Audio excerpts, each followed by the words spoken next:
Aleluia. Boa noite, povo de Deus, graça e paz da nossa parte do Senhor Jesus Cristo, amém? Irmãos, sem perca de tempo, quem tiver com a sua Bíblia, por gentileza, no segundo livro de Samuel, capítulo 5, verso 23 e 24. Segundo livro de Samuel, capítulo 5, verso 23 e 24.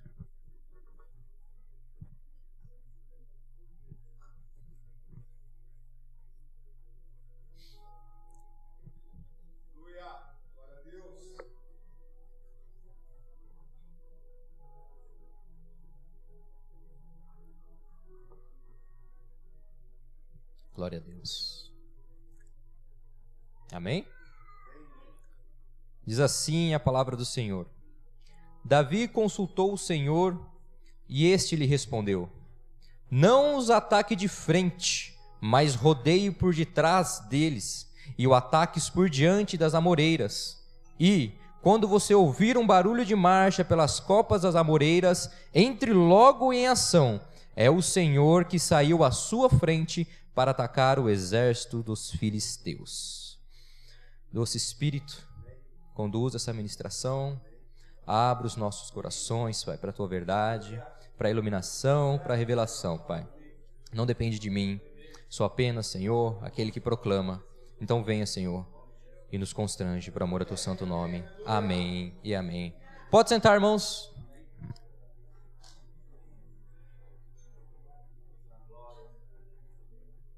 O pessoal fez rápido essa arte e perguntaram agora o nome da mensagem.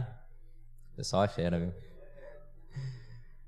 Gente, o que acontece no capítulo 5 do segundo livro aqui de Samuel é que Davi é ungido a rei, e quando os filisteus ficam sabendo disso, os filisteus são os maiores inimigos do povo hebreu, desde a antiguidade. Assim que se estabeleceu, esse povo sempre foi atacar os israelitas.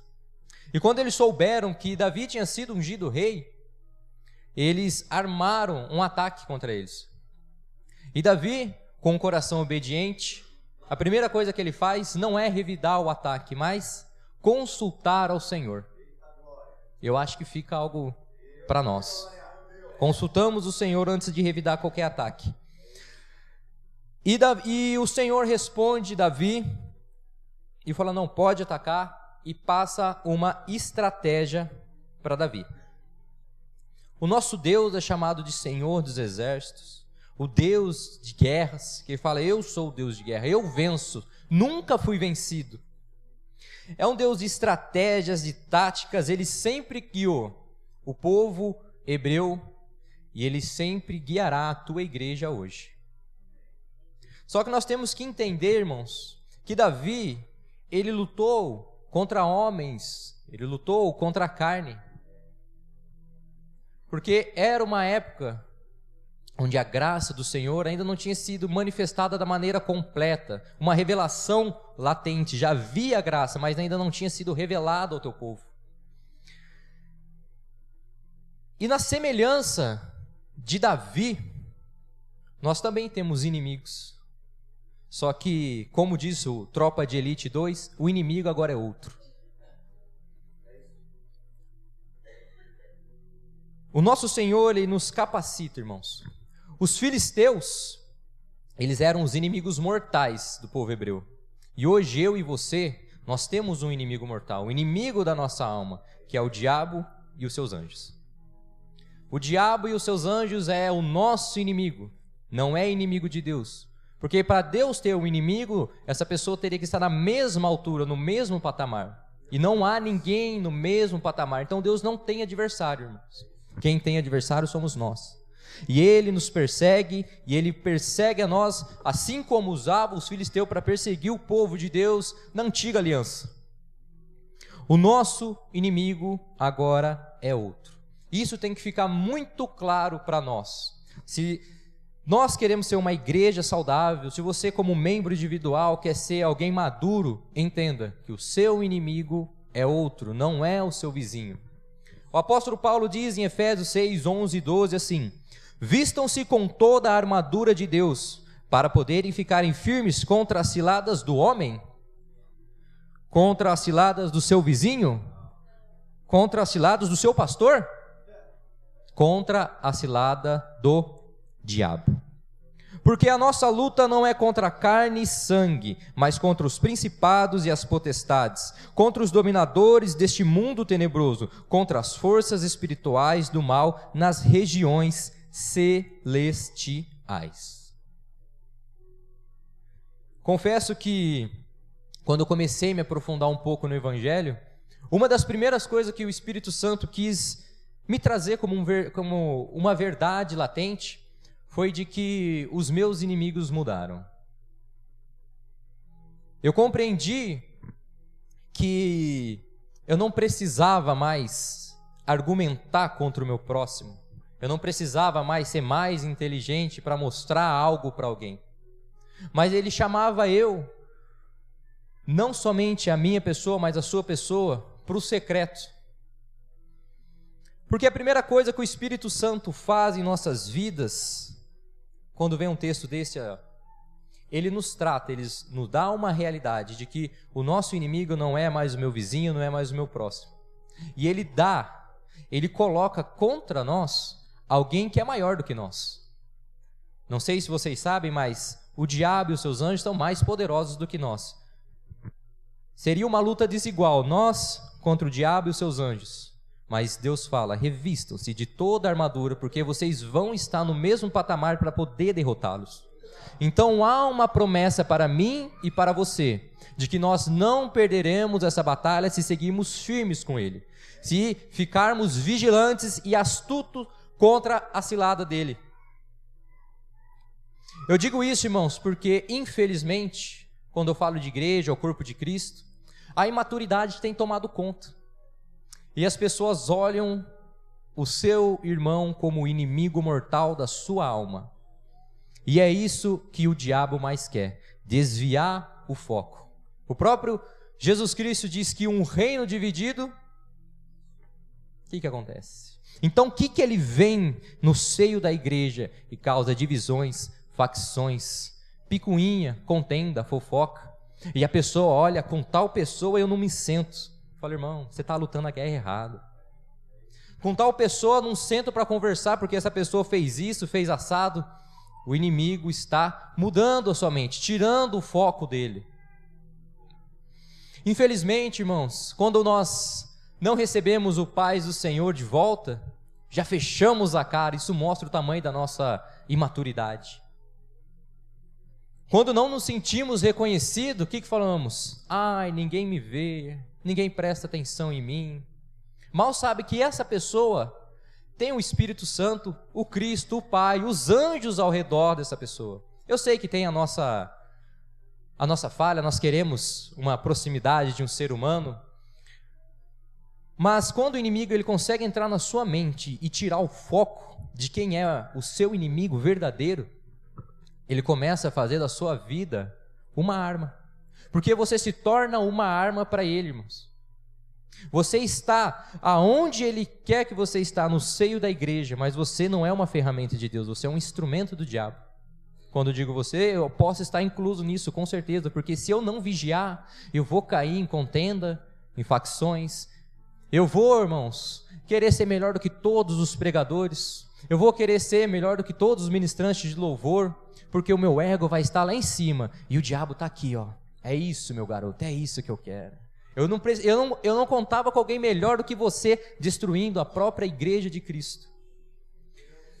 Então, irmãos, a maturidade espiritual faz com que nós lutemos a guerra certa contra o inimigo correto.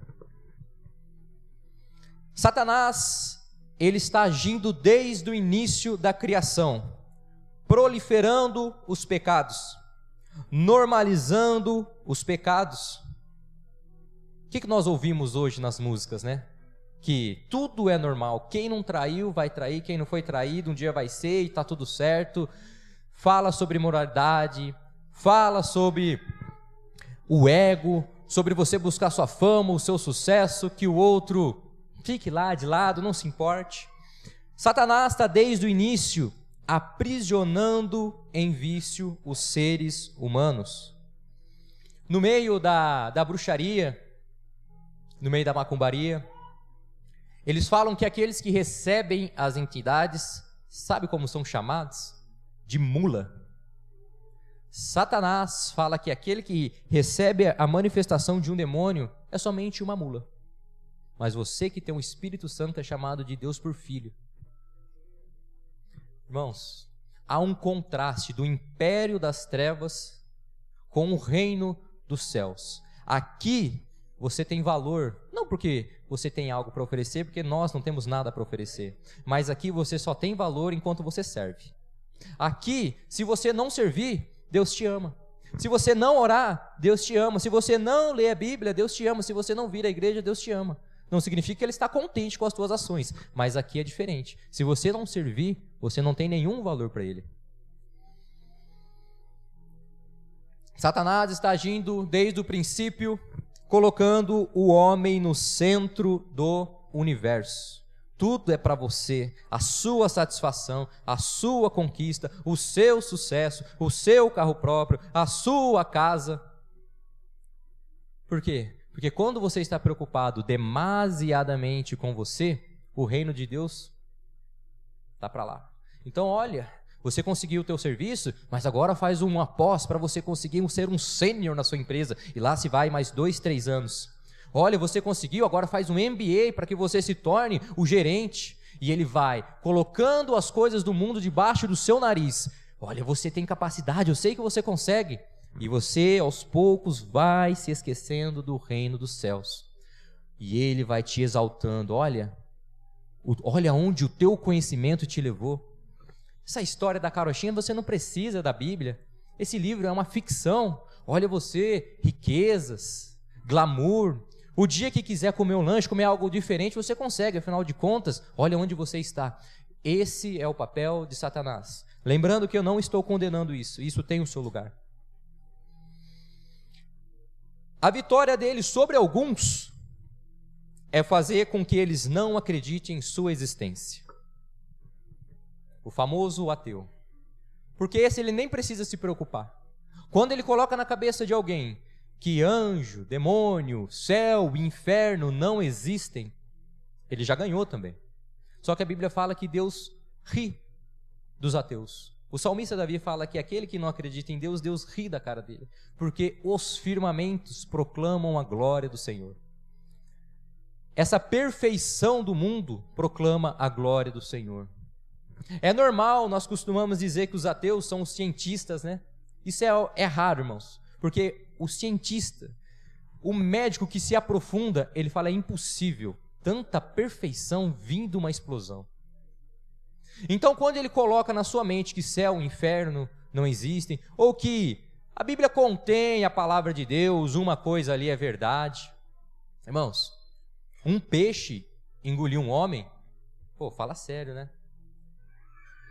Mas há relatos de que homens foram engolidos por peixe. Mas o que é mais doido é que o peixe cuspiu o cara na onde ele tinha que descer. Aí não dá. Aí não dá para ir contra o universo, né, gente? O peixe cuspiu Jonas exatamente onde ele tinha que descer. Então as coisas vão entrando no trilho quando os nossos olhos espirituais vão sendo abertos. Isso aqui se torna a maior realidade da nossa vida. E a vitória sobre outros é ignorar a sua existência. Falar, se o diabo existe, ele não está nem aí para mim. Se Deus existe, essa aqui é a mais doída. Se Deus existe, então por que eu sofro? Se Deus existe, então por que Deus permitiu que eu batesse o meu carro? E ele vem com essa seta e começa a mudar a sua mente. 2 Coríntios 4:4 diz assim: nos quais o Deus deste mundo cegou o entendimento dos descrentes ou os incrédulos, para que não lhe resplandeça a luz do evangelho da glória de Cristo, o qual é a imagem de Deus. Igreja, quantas vezes você, tentando pregar para alguém, tentando falar a verdade, aquilo que é uma convicção para você, para outra pessoa é algo tão abstrato, tão subjetivo.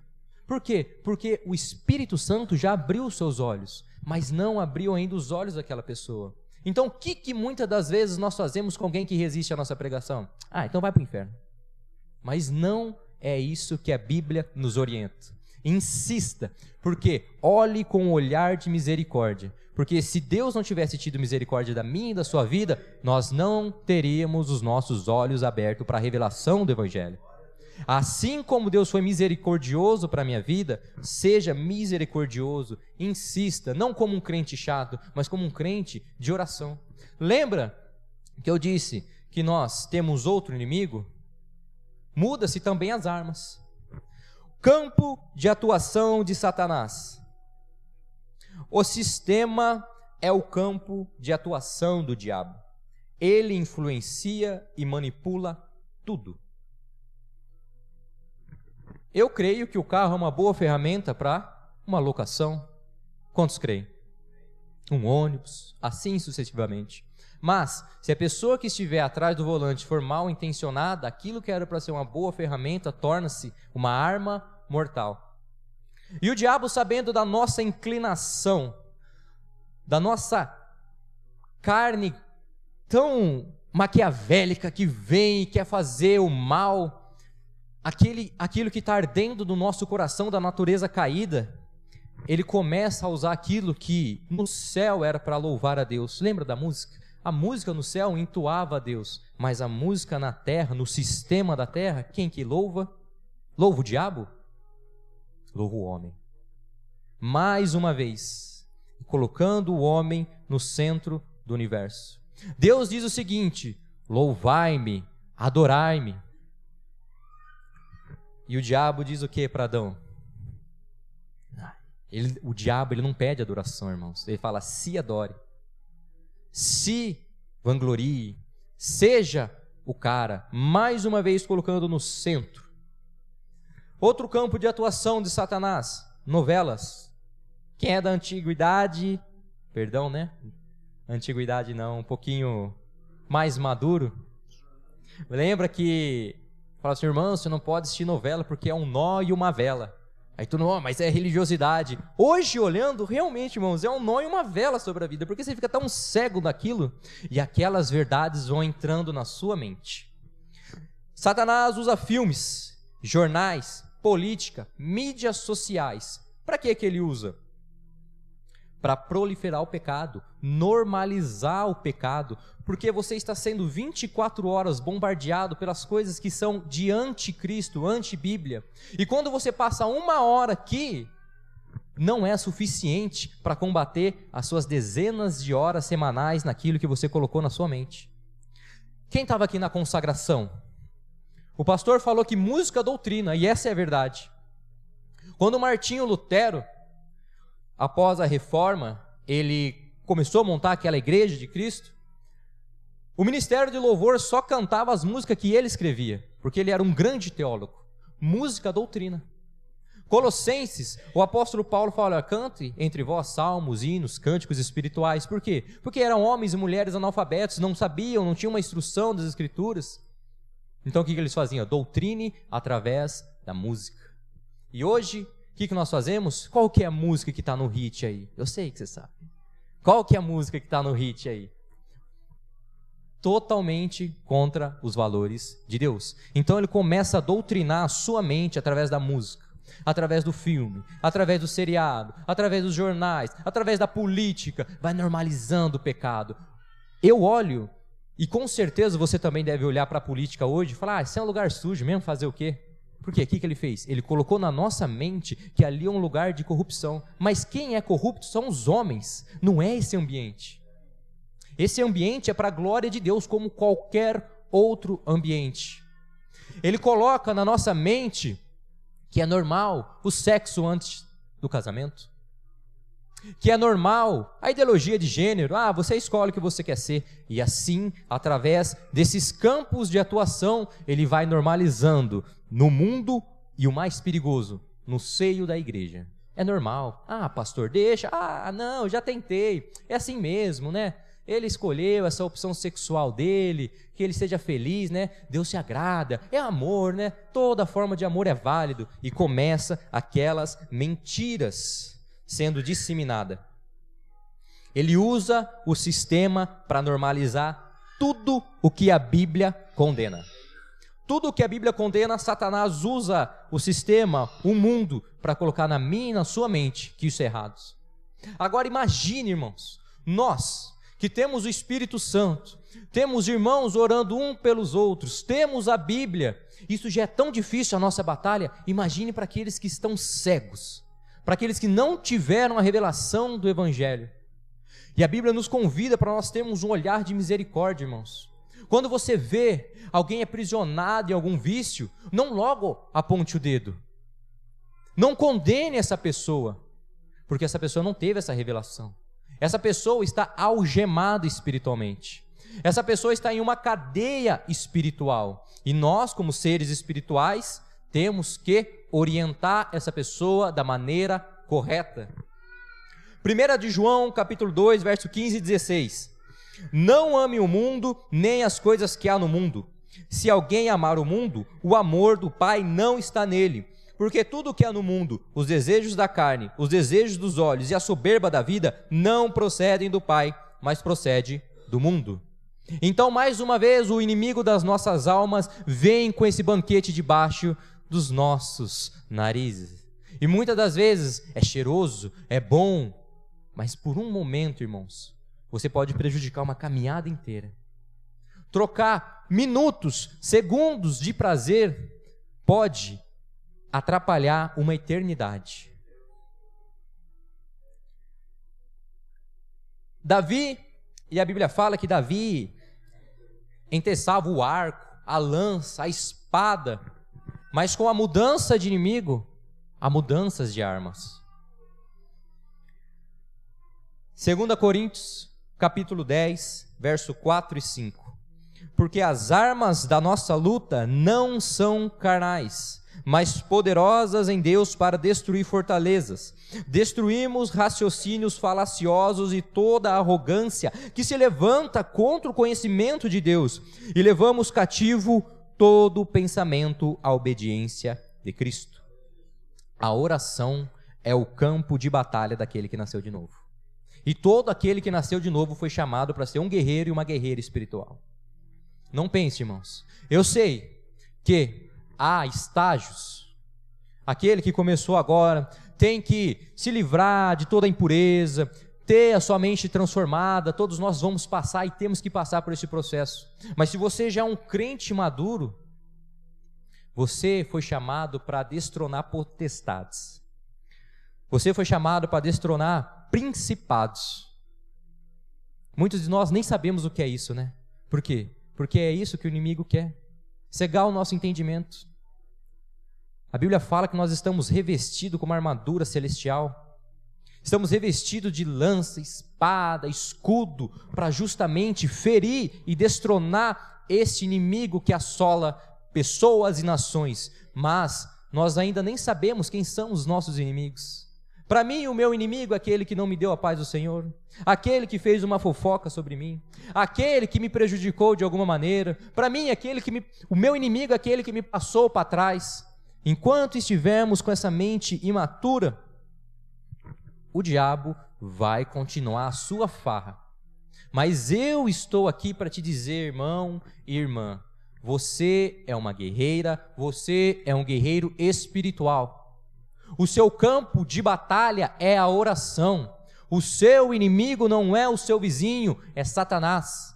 Você só vai conseguir a conversão daquela pessoa que você tanto ama, não é enchendo ela de falar, você vai para o inferno, você vai para isso. É de oração, é de joelho no chão, irmãos.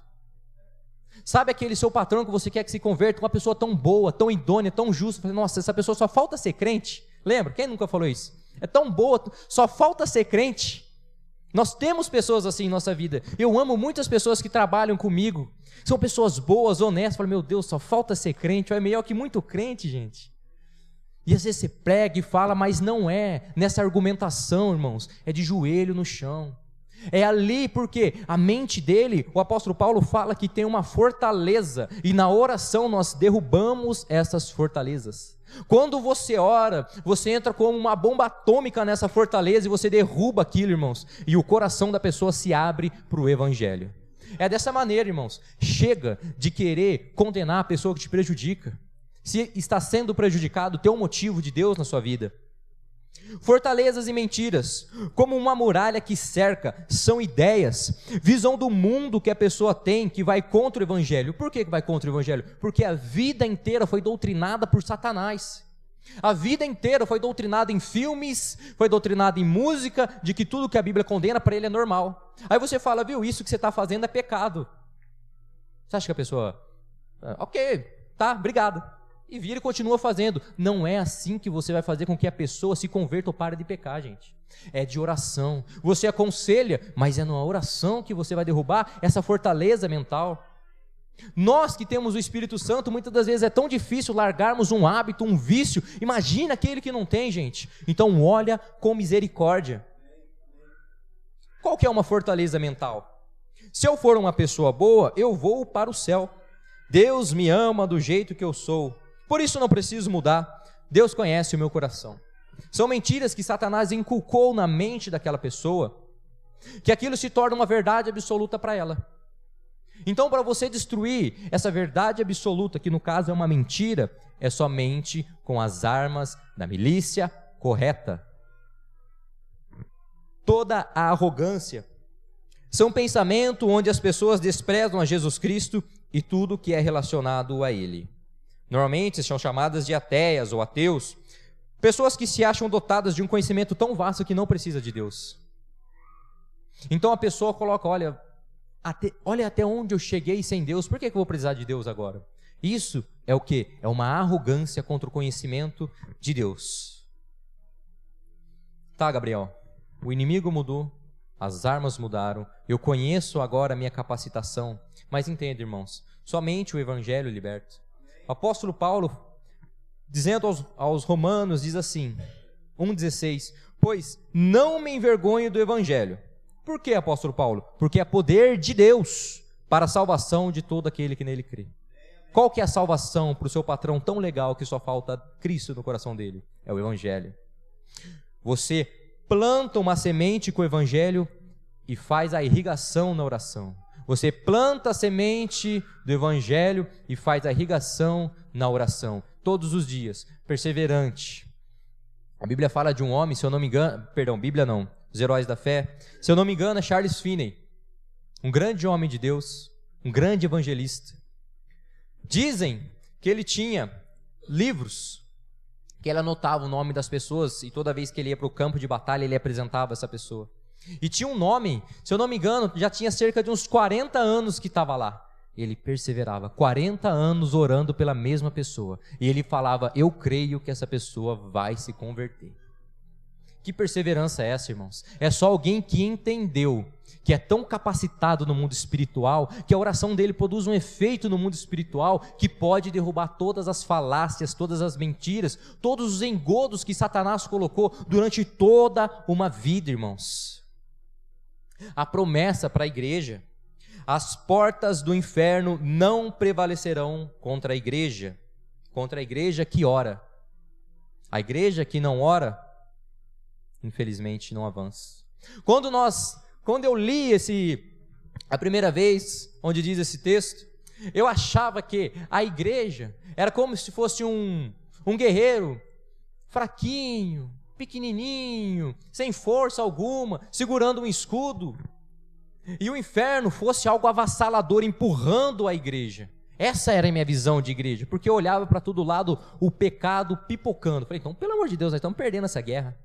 Mas quando eu entendo que há uma comunidade local, quando há uma igreja que se levanta em oração, então o cenário muda, somos nós que empurramos o inferno. Como que eu empurro o inferno? Quando eu vou arrebatando almas, eu venho colocando para mim, eu venho puxando para mim, vem para cá, que você é de Cristo, mas somente em oração nós vamos trazer as almas para este reino, irmãos.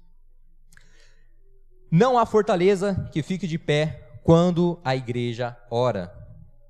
Quando a igreja ora e o evangelho avança, nós ganhamos essa guerra contra Satanás. A noiva do Cordeiro tem por objetivo desfazer as obras das trevas.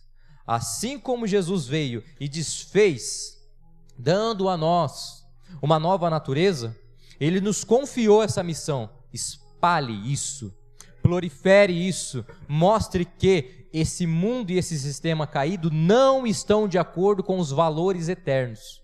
É uma missão minha, é uma missão sua, irmãos. Marcos 16, 15 e 18, já estou encerrando.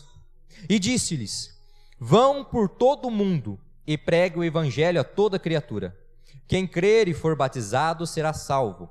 Quem, porém, não crer será condenado. Estes sinais acompanharão aqueles quem crê. Quem crê em Jesus Cristo? Então esses sinais aqui que eu vou falar é para você, tá? Estes sinais acompanharão aqueles quem creem. Em meu nome expulsarão demônios. Em meu nome falarão novas línguas. Em meu nome pegarão em serpentes. Em meu nome, se beberem alguma coisa mortífera, não lhe fará mal algum. Em meu nome, se impuserem as mãos sobre os enfermos, eles serão curados. Isso é desfazer as obras das trevas, irmãos. Jesus Cristo te capacitou justamente para isso, irmãos. Saia do seu quarto e vá para o campo de batalha, irmãos. Olhe para o seu vizinho, por gentileza. Ele não é seu inimigo. Ele não é seu inimigo. O seu inimigo é Satanás. O seu inimigo, irmãos, é o principado e a potestade. Chega. O Espírito Santo está clamando por uma igreja madura, uma igreja que está cansada de viver picuinhas, facções, divisões, onde o meu inimigo é aquele que canta melhor do que eu, mas ele só se destaca porque o pastor só dá oportunidade para ele, porque se der, irmão, chega de imaturidade. O Espírito Santo está te convidando. Eu te capacitei com armadura, eu te capacitei com algo sobrenatural. O seu inimigo é mais forte do que você, mas quando eu te capacito, você o derrota. É isso que nós fomos chamados, irmãos. Pregar o evangelho com ousadia, com poder, com unção, sem ser o crente chato, mas aquele que se coloca em oração justamente para uma coisa: derrubar fortalezas espirituais. Meu inimigo não é você, irmãos.